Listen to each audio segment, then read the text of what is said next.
दोस्तों मैं हूँ रेहान और आपका स्वागत है मेरे यूट्यूब चैनल में। दोस्तों अगर आपने नया सिम निकाला है या फिर आपको अपना पुराना नंबर याद नहीं है, आपके पास रिचार्ज भी नहीं है जिससे आप किसी को कॉल करके अपना नंबर पता कर सकते हो, तो इस वीडियो को पूरा देखें। इस वीडियो में मैं बताऊंगा कि आप अपना नंबर कैसे चेक कर सकते हैं। तो चलिए वीडियो को शुरू करते हैं।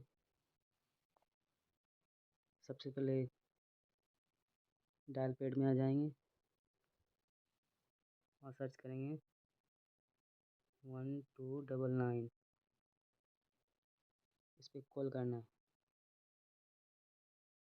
कॉल 1-2 सेकंड में ही कट जाएगा और एक मैसेज आएगा जिसमें आपका नंबर होगा। मेरा मैसेज आ चुका है, मैं इसको ओपन करूँगा और देखिए मेरा नंबर आ गया है। दोस्तों ये मेरा नंबर है, मैंने इसे हाइड कर रखा है। दोस्तों आप भी ऐसे ही अपना नंबर चेक कर सकते हो, लेकिन ये सिर्फ जियो के लिए। अगर आपको अपना एयरटेल का नंबर चेक करना है तो मैंने डिस्क्रिप्शन में लिंक दे रखा है, आप वहाँ से जाके एयरटेल का नंबर चेक कर सकते हो कि एयरटेल का नंबर कैसे देखते हैं।